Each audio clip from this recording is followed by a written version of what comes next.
천사들 왕래하는 것과 하늘의 영광 보리로다. 이것이 나의 간증이요 이것이 나의 찬송일세. 나 사는 동안 끊임없이 구주를 찬송하리로다.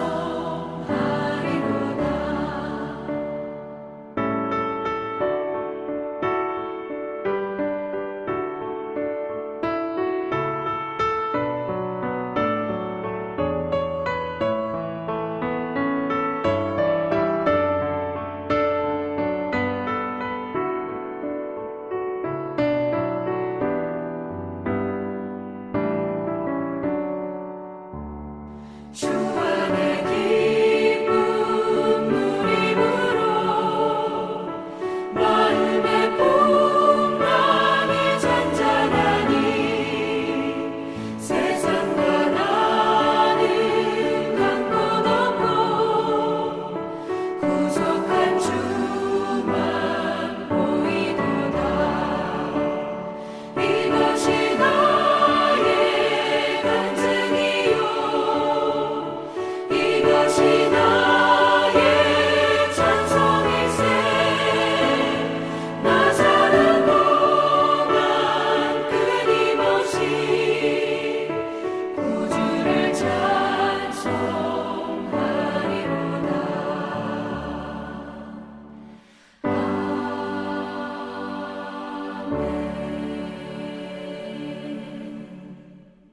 이 시간 같이 보실 말씀은 사도행전 21장 37절에서 22장 21절의 말씀입니다.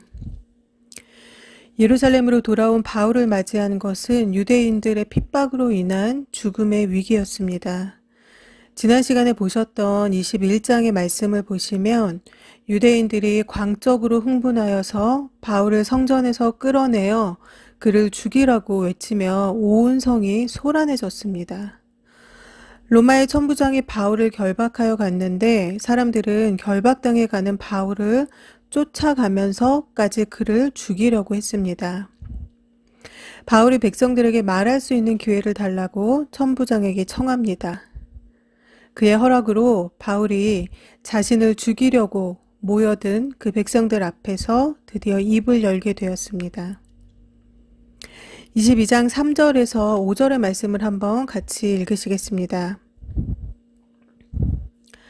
나는 유대인으로 길리기아 다소에서 났고 이 성에서 자라 가말리알의 문화에서 우리 조상들의 율법의 엄한 교훈을 받았고 오늘 너희 모든 사람처럼 하나님께 대하여 열심하는 자라. 내가 이 돌을 핍박하여 사람을 죽이기까지 하고 남녀를 결박하여 옥에 넘겼노니 이에 대제사장과 모든 장로들이 내 증인이라. 또 내가 저희에게서 다메섹 형제들에게 가는 공문을 받아가지고 거기 있는 자들도 결박하여 예루살렘으로 끌어다가 형벌을 받게 하려고 가더니. 바울은 급진적인 이 유대주의자들에게 다음과 같이 말하였습니다. 나도 너희와 같은 열성적인 유대주의자였다. 당시 최고 교육기관의 지도자였던 가말리엘의 지도하에 율법 교육을 받았고 너희와 같이 나도 하나님께 아주 열심히였던 그런 자였다. 그래서 예수 믿는 자들을 핍박하여 사람을 죽이기도 하고 결박하여 옥에 넘기기도 하였으며 내가 행한 이 모든 일들은 대제사장과 모든 장로들도 다 아는 사실이다. 또한 나는 다메섹으로 가서 거기 사는 신자들을 잡아서 예루살렘으로 끌고 오려고 공문을 받아서 그곳에 가기도 했다. 라고 말하였습니다. 우리 속담에 개구리 올챙이적 생각 못한다 라는 속담이 있습니다. 자신이 연약할 때, 자신이 부족했을 때를 생각하지 못하고 사는 사람들을 말하는 것이죠. 좋은 자리에 올라가게 되면 자신이 마치 태어날 때부터 그 자리에 있었던 사람인 마냥, 또는 돈이라도 좀 벌면 자신은 돈이 없었던 때가 없었던 것처럼 사람들을 무시하거나 거드름을 피우는 그러한 사람들을 말하기도 합니다. 간혹 갑자기 부자가 된 이런 사람들을 졸부라고 하죠. 이러한 사람들을 통해 일어난 일들이 사건으로 이슈화되는 것도 종종 우리 모두가 보게 됩니다. 바울은 자신을 광적으로 달려들어서 죽이려고 하는 그 유대인들에게 혐오의 눈길을 보내거나 또 자신을 그들과 다른 사람이라고 생각하지 않았습니다. 오히려 자신도 그들과 같은 때가 있었음을 솔직하게 고백을 하고 있었습니다. 올바른 믿음을 가진 사람은 자신은 원래 깨끗하고 의로운 사람이다 라고 하는 것이 아니라 자신의 죄를 잊지 않고 그것이 죄된 것임을 늘 고백하며 회개하는 사람입니다.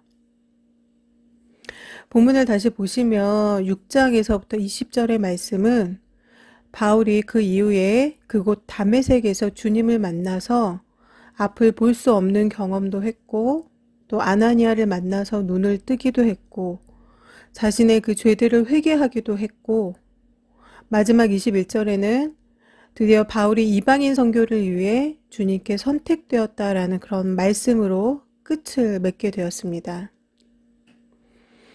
22장 1절에서 21절의 말씀은 바울 자신의 인생 스토리입니다. 그가 원래 어떤 사람이었는데 어떻게 예수님을 만났고 어떻게 이방인 사역 가운데 부름을 받았는지에 대한 자신의 간증이었습니다. 예전에 인기가 많았던 개그맨 한 분이 지금은 목사님이 되셨는데요. 그분이 장애인 분들을 위한 목회를 하고 계시더라고요. 그 목회를 본격적으로 하기 전에 이분의 어머니께서 치매가 걸리셔서 오랫동안 어머니 병수발을 했었다라고 그렇게 말씀을 하셨습니다. 처음에는 힘들었는데 어머니로 오랫동안 병수발을 하다 보니 하나님의 뜻도 알게 되었고 또 자연스럽게 몸이 불편하신 분들에게 관심을 갖게 되었고 또 그들이 또 모여지게 되었고 그래서 그들을 사랑으로 또 허물 없이 돌보는 사역이 가능해졌다라고 그렇게 말씀을 하셨습니다. 베이비박스를 시작하신 목사님도 중증 장애를 가진 아들이 있었습니다. 여느 보통의 사람들 같으면 정말로 중증 장애를 가진 내 아이를 돌보면서 목회자로서의 어떤 목회 사역을 하는 것도 참 힘들었을 상황이었을 텐데 그럼에도 불구하고 다른 아기들을 위해 또 다른 아이들을 위해 그 사역을 해나가고 계셨습니다. 얼마 전 같이 보셨던 다니엘 기도에서도 아버지에게 성적 학대를 받으셨던 분께서 이제는 자신과 같은 처지에서 도움을 못 받고 있는 다른 이들을 위해서 일하고 계신 것을 우리 모두가 보았습니다. 하나님께서 각 사람들을 만나주시는 인생의 그 한 지점이 있습니다. 근데 그것을 아는 사람이 있는가 하면 모르고 지나가고 있는 사람도 있습니다. 또한 나중에 깨닫는 사람도 있습니다. 내 삶에 어떤 터닝 포인트가 있다면 아마 바로 그 지점에서 하나님께서 우리를 만나주고 계시는 것을 깨달으실 수 있을 것입니다. 바울에게는 다메섹 도상에서 예수님을 만난 사건이 아마도 그러할 것입니다. 착하고 또 하나님께 순종하며 사는 사람들도 참 많은데 왜 하필이면 예수님을 믿는 사람들을 핍박하고 또 죽이고 또 스데반이 죽어가는 현장에서 그 죽음을 찬성하며 지켜보던 그러한 바울을 하나님께서는 왜 선교사로 부르신 것일까요?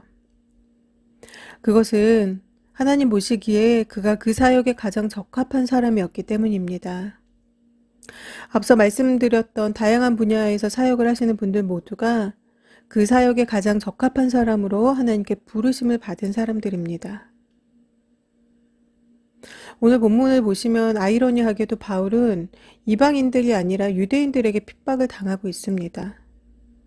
그런데 그것은 예전에 그 자신이 행했던 모습이었습니다.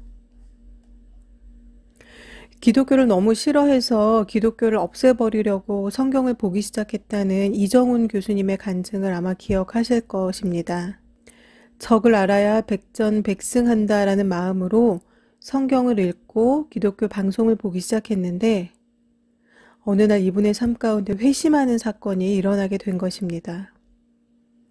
기독교는 악의 축이라고 생각해서 기독교는 무조건 없애야 한다라고 주장하면서 살아왔던 이분이 이제는 어딜 가나 예수님을 전하는 사람이 되었습니다.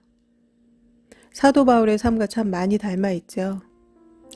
세상의 많은 사람들은 이 정도면 적당하다라는 나름의 삶의 질의 수준을 정해놓고 거기에 미치는가 못 미치는가를 서로 경쟁하면서 살아가고 있습니다.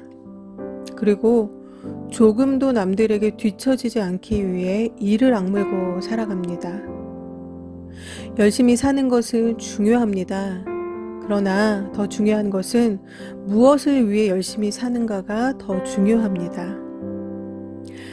나를 위해서만, 또 내 자식, 내 가족을 위해서만 열심히 산다면 그 삶은 도대체 하나님과 무슨 상관이 있을까요? 그렇게 산 사람이 입술을 통해서 나오는 말은 내가 이렇게 열심히 살았어 라는 자신을 자랑하는 간증으로 넘쳐날 것입니다. 자녀들은 부모의 생각과 부모가 하는 말들을 고스란히 이어받습니다. 부모의 신앙이 곧 자녀의 신앙이 되는 것입니다. 부모가 늘 돈 이야기, 성공 이야기만 하는 집 아이들은 밖에 나와서도 똑같이 그러한 이야기를 합니다. 그러나 부모가 늘 예수님의 이야기, 또 성경의 이야기, 은혜와 감사에 대한 이야기를 하는 집 아이들은 똑같이 어딜 가나 은혜와 감사를 말합니다. 예수님을 믿지 않은 제 친구가 한 명 있는데요. 그 친구의 아이가 부모가 늘 마트에 가서 항상 술을 사는 모습을 보고 마트를 가면 이제는 시키지 않아도 아이가 먼저 술 코너에 가서 술을 가지고 온다고 합니다. 그것을 굉장히 재미있어하며 기특해하면서 이야기를 했습니다. 반면에 예수님을 잘 믿는 제 아는 동생의 아이는 유치원에 가서도 친구들에게 너 예수님 믿어? 안 믿으면 지옥 가 라고 유치원 선생님에게도 늘 그런 이야기를 하고 다닌다라고 했습니다. 여러분, 내가 내 입술로 무엇을 간증하느냐에 따라서 내 자녀의 길이 달라지고 나를 거쳐가는 사람들의 삶이 달라집니다. 바울은 복음을 전할 때에 자신의 학문을 자랑하지 않았습니다. 바울은 굉장히 엘리트였거든요. 오히려 자신의 죄된 모습들을, 수치스러운 지난날의 모습들을 고백을 하였습니다. 그리고 그럼에도 불구하고 자신을 만나주신 예수님을 자랑했습니다. 여러분, 우리는 무엇을 간증하며 살고 있습니까? 돈을 자랑하거나 좋은 집과 차를 자랑하거나 자녀들을 자랑하며 살고 있지는 않습니까? 우리는 늘 우리가 죄인임을 잊지 않아야 하며 그럼에도 나를 구원해 주신 그 예수님을 간증하며 살아야 합니다. 우리의 삶에서 일하셨던, 그리고 지금도 여전히 일하고 계신 그 하나님을 간증할 때에, 그 씨가 내 입술로 뿌려질 때에 하나님의 나라는 한 발자국 두 발자국 성큼 우리의 앞으로 다가올 것입니다. 사단은 합리적인 것들, 이성적인 것들을 앞세워서 점점 더 교회를 핍박하는 일에 기승을 부리고 있습니다. 믿는 자들을 믿음에서 탈락시키고 있습니다.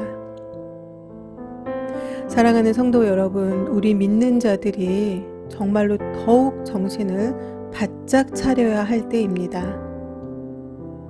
우리의 많은 자녀들 또한 점점 사단의 자녀가 되어가고 있습니다. 진리가 무너지는 이 시대에 우리의 입술마저 예수님을 말하지 않는다면 우리가 살고 있는 이 세상은 정말로 소망이 없어지게 됩니다.